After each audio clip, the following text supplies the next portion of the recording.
नमस्कार, आप देख रहे हैं A1 एस्ट्रो और मैं हूं आपके साथ भारती उत्कर्ष जैन।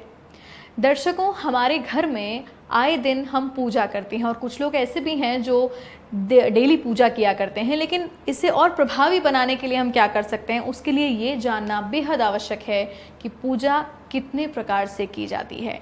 इसी पर हम बातचीत करेंगे। हमारे साथ स्टूडियो में मौजूद हैं श्री राम स्वामी जी। स्वामी जी, आपका बहुत बहुत स्वागत है। स्वामी जी, आप हमारे दर्शकों को बताएं कि पूजा कितने प्रकार की होती हैं।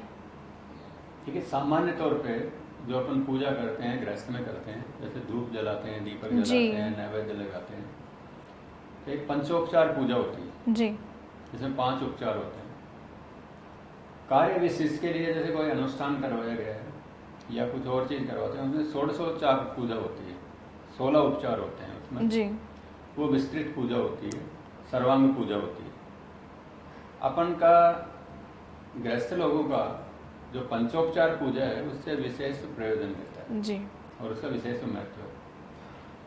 हमारे यहाँ पर पंच देवताओं की पूजा की जाती है। जी, सूर्य हो गए, गणेश हो गए, विष्णु हो गए, शिव हो गए और भगवती दुर्गा हो गई। जी, तो ये जो 5 जो देवता हैं इनकी अपने यहाँ पूजा की जाती है, जिनको पंचदेव भी बोलते हैं। पृथ्वी अपने जो सृष्टि जो है ये पंच तत्वात्मक है जी। सृष्टि का जो निर्माण है 5 तत्वों 5 से तत्वों हुआ से हुआ है। जी, और ये जो 5 जो देवता हैं इन 5 तत्वों के प्रतीक हैं। जैसे गणेश जी हैं जल के प्रतीक हो गए, इसी प्रकार ये 5 देवता 5 तत्वों के प्रतीक होते हैं। जी, अब हम जो पूजा करते हैं तो उसमें पंचोपचार पूजा में सर्वप्रथम कुमकुम चढ़ाते हैं या जिनको बोलते हैं गंध बोलते हैं, जी, उनसे पूजा करते हैं, तिलक करते हैं, गंध चंदन चढ़ाते हैं, गंध जी। चढ़ाते हैं। तो गंध जो है ये पृथ्वी तत्व की प्रतीक है। पृथ्वी तत्व के बारे में कहा है कि लंबीजाम दर्णिम ध्याये चतुरस्त्राम सुपीतवाम सुगंध स्वर्ण सदृश्यम आरोग्यम देह लाघवम। जो पृथ्वी तत्व है इसका जो गुण धर्म है वो है गंध।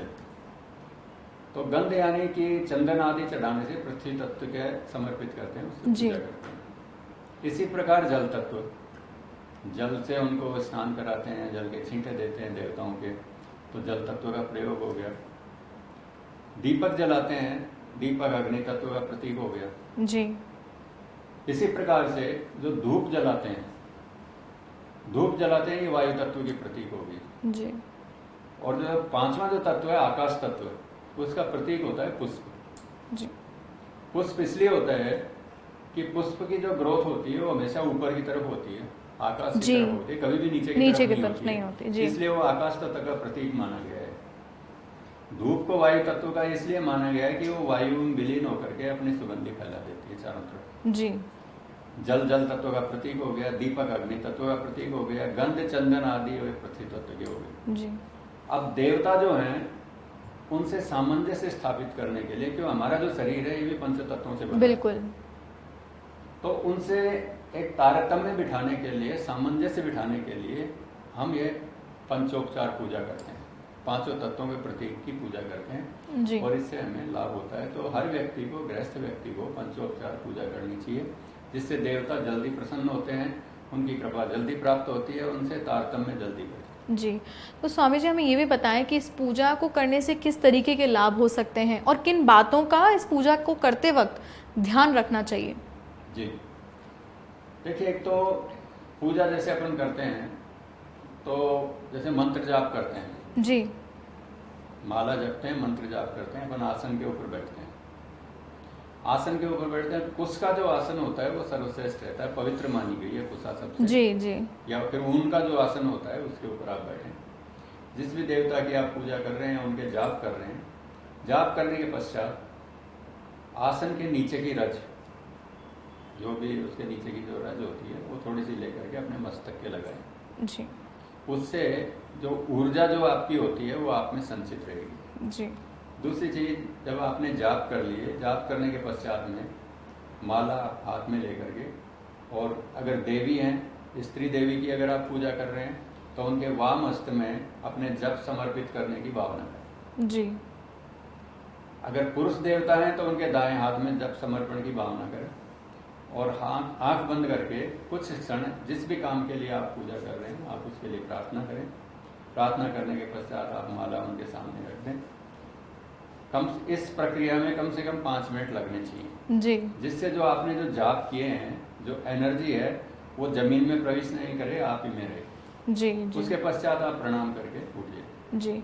और स्वामी जी हमें ये बताएं कि क्या किसी भी समय पूजा की जा सकती है, और क्या हमेशा विशेष फल की प्राप्ति के लिए ही इस पूजा का किया जाना ज़रूरी है, या हम दिनचर्या में इसे ढाल सकते हैं, ये भी हमें बताएं।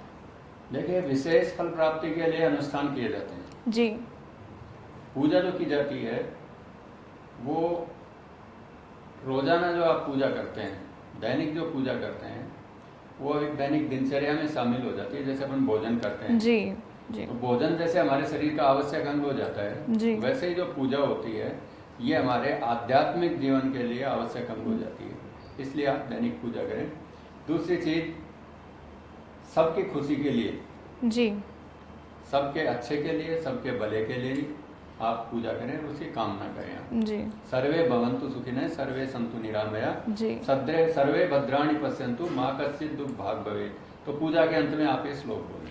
जी। स्वामी जी वैसे भी जैसे आपने अभी बताया, लोग हमेशा जब परेशानी में होते हैं या किसी पीड़ा में होते हैं या कुछ चाहिए होता है तभी भगवान को याद करते हैं, लेकिन मुझे लगता है कि हम दिनचर्या में इन पूजा को अगर ढालें और भगवान को हर नए दिन के लिए धन्यवाद दें तो शायद इससे अच्छा कुछ नहीं हो सकता। सनातन धर्म में पूजा हमारी दिनचर्या का अंग है। बिल्कुल, बिल्कुल।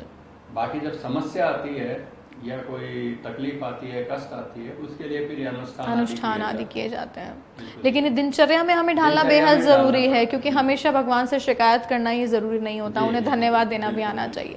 तो हमने जाना स्वामी जी से कि किस तरीके से हम दिनचर्या में इस पूजा को कर सकते हैं, किन बातों का हमें ध्यान रखना है। तो आपसे भी हम यही गुजारिश करेंगे कि ज़रूर दिनचर्या में पूजा ज़रूर करें। हर आने वाले नए दिन के लिए, जो दिन आपको मिला है, आज जो मिला है, उसके लिए ईश्वर को धन्यवाद ज़रूर करें। स्वामी जी आपका बहुत बहुत धन्यवाद हमारे साथ जुड़ने के लिए। आप देखते रहें A1 एस्ट्रो। नमस्कार। नमस्कार।